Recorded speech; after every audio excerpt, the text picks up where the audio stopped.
So it's a bit kind of like sort of, I don't know. So they say, oh, yeah, just get up and do a talk, you know, talk about whatever, and talk for a bit, and then sit down, and then someone else will get. I'm not really used to this.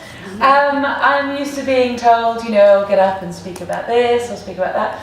I suppose the things that are preoccupying me this week are that it's International Women's Day on Wednesday. I'm the Shadow Foreign Secretary, and we are at a moment as a world. And a moment perhaps where we need to kind of stop and take stock of where we are and what's going to happen next. Because there's lots of people who are feeling really very down and very threatened by the international situation at the moment. And it isn't just the election of Donald Trump, bad though that is. You know, the idea that you could have the most qualified presidential candidate ever, whatever her shortcomings, the most qualified presidential candidate ever, defeated by a man whose very platform was, I don't have any experience and I don't have any qualifications. And you think, you know, turn that on its head. Imagine that the most qualified presidential candidate ever was a man, and the challenger was somebody saying, I haven't got any experience and I haven't got any qualifications and I won't know what I'm doing, but I'll listen and everything will be great. And that person was a woman. Because it absolutely wouldn't happen. It absolutely wouldn't happen. And the challenge really, I think, is, you know, we now have a leader of the free world who defeated the most qualified candidate for president ever. And he has no idea. And all he has is his instincts. And we know what his instincts are.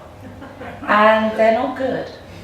You know, they're not good for half the population. They are not good for those who don't look like him. He says that he's speaking on behalf of working people. But, you know, is he really? And is he going to do them any good? And today we've got he's decided to refine his executive order about stopping Syrian refugees coming into the country and stopping people from predominantly Muslim countries coming into his country. He's had to refine it because of the challenges in the courts, not because he thinks it's a bad idea, but because he thinks it's a good idea and he needs to be able to implement it. And it's worrying. And I think what's worrying as well is how do we, as a nation, accommodate him and accommodate what he stands for into who we are and what we stand for. Because I think that the values that we have as a country, and people kind of talk about, you know, British values, da-da-da, nationalism, da-da-da. And when you ask them what it really amounts to, people are not terribly clear. But I think that actually if you're looking for British values, then, and I'm not saying we haven't fallen off the wagon, right? We have definitely fallen off the wagon more than once.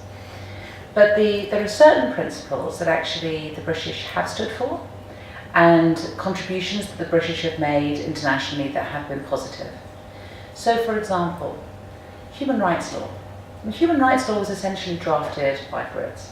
It is a bit of British legal imperialism. You know, it was adopted in Europe, and as it has been used as a model for declarations of human rights around the world.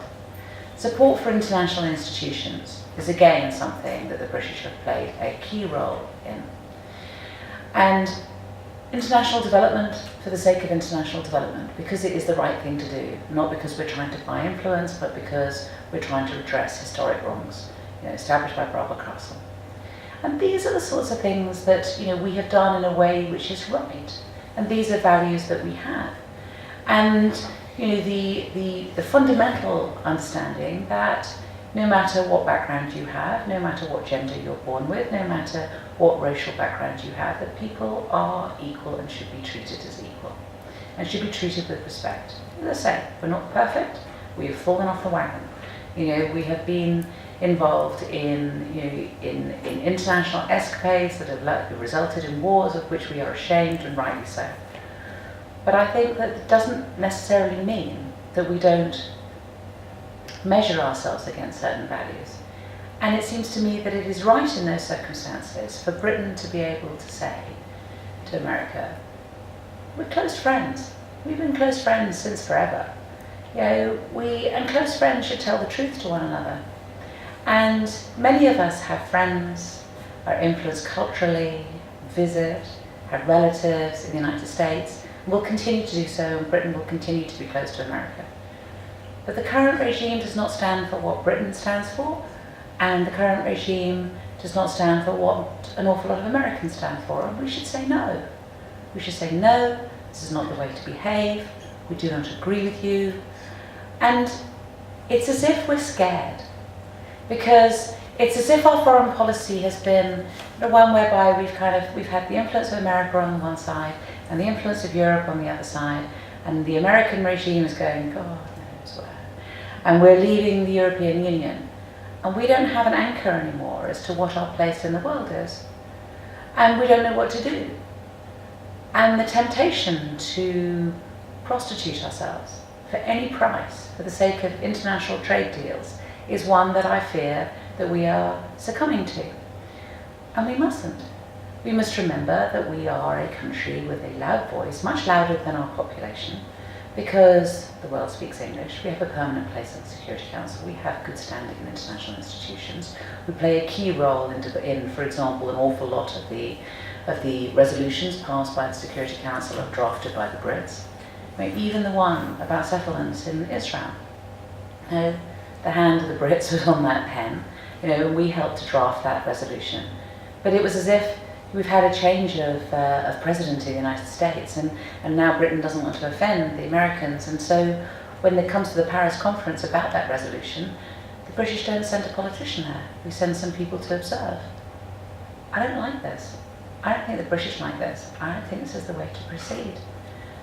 And I think that also, leaving the European Union, it's also a time of growing populist politics that is very challenging. I think that it's easy to pare back to sort of a cheap populist politics that is reactive to any progress that seems to have been made, and a deep anger about the fact that the world is changing, and some people feel that it isn't a world that they now recognise. And I think that we just need to take people by the hand and bring us with them, and say this is actually, the world can improve, our country can improve. There's nothing to fear. It can get better. Progress is okay. And so many of the rights, we're talking about rights tonight and rights for working people. And of course, the catalyst for a lot of this has been our membership of the European Union. So, we know about the Working Time Directive. Actually, the right to time off didn't exist until we signed up to the European Union, and we got, as part of the Treaty of Rome, the right to holidays. We hadn't actually had the right to holidays before that. The right to limiting the number of hours that people work by law came as a result of us being part of the European Union. Now, if we hadn't been part of the European Union, we may have got that. But the fact is, we got those rights because of the Treaty of Rome. And then, equal rights of part-time workers was a directive from Europe, which we implemented in this country. The idea being, of course, that the European Union was not supposed to be just about facilitating international capital to be able to spend money wherever and move goods backwards and forwards. The idea was that there would be a baseline in terms of basic rights that we would all have. And my favourite, and the one which I think actually is about women in a way more than anything else, is the parental leave directive, and how we would implement that. I don't think we implemented it as well as we could have, because my own view is that I come from a generation where my stepmother, I remember saying to me in the 60s and 70s, I'm fighting these battles, Emily, not for me, but for you, because I won't see this implemented, but your generation will. And I now feel I do it for my daughter. We continue that fight, but I feel as though we have got to a point where I don't believe that we will see equality between the sexes until men and women take equal responsibility for unpaid work. And I think we have to work out how to do that. And actually, younger generation of men of my age are kind of all right when it comes to looking after kids. I mean, they help. They don't necessarily see themselves as primary carers always, but they're much more hands-on than their fathers were. And I think progress is being made there. Now, It may take a bit longer to make sure that they clean the loo as often as we do, or do the hoovering as often as we do, but actually kind of going with the flow and encouraging men to start taking a greater role in terms of unpaid work in the home, I think was important. And I think that introducing parental leave on a way that was equal, and that was open to us and we decided not to do it, and that seems to me to be a shame, would have been a recognition of the importance of fatherhood and the importance of fatherhood, and actually an equal importance of fatherhood to motherhood, and the ability for mothers and fathers to be able to take leave at a time which suits their family, but also for it to be paid. So that it needed to be flexible, and it needed to be shared, and it needed to be paid. Because in the end, these rights are about men and women. There are fathers out there who feel that they cannot take the time off that a mother might have when they have children together, because it's kind of expected for a mother to take time off. But for a man to take equal amounts of time off in many professions and jobs would just kind of mark them out as weird. And if they were weird, then they probably would have difficulties in terms of their workmates or in terms of promotion. Whereas if it was a legal right, or if it was something that was expected, or if we could nudge our culture in the right direction, we could have gone further than we did. And as I say, I think that in a way, women have got to a certain stage, and I don't believe that we can liberate the sexes until we start taking equal responsibility for unpaid work. And it seemed to me that that was an opportunity that was given to us by the European Union, and we should have seized it with both hands and taken it further than we did. And we didn't. And so now, let's not cry over spilt milk, but we're now in a situation where we're going to leave the European Union, and the Tories say that they're going to introduce the Great Repeal Bill, where they're going to introduce all rights that we get as a result of being in the European Union, and they will put them in law, and we've got nothing to worry about. And the question will then be, will there be any progress? Will it be interpreted in as minimalist a way as possible? What will happen if we can't enforce our rights in the European Court of Justice? What happens if the law doesn't continue to progress as our society progresses? How can we share in the enlightenment of Europe and the way in which society is moving forward in Europe? And might it be that as a frightened, intimidated nation, having lost its two big anchors of America and Europe, that we become a country which is much less than we are now, and one whereby we are scared to do something progressive and to take a chance and to move forward? Well, I'm sorry this is a depressing speech, but I realise I'm being that. But I do think this is a moment in which we need to consider this, International Women's Day, at a moment like this, we need to be clear about where we might go and how we should defend ourselves and how we should defend the sort of country that we are and where it is that we want to go to. Because there will be a battle in the next few years, and we need to be conscious of it, and we need to start off by recognising the challenges that we have. Not exaggerating them, but being straightforward and honest about it.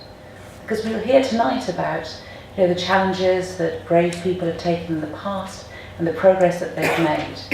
But now is not the time to be complacent. We have to keep moving forward, because if we don't, then the chances are we will definitely slip back.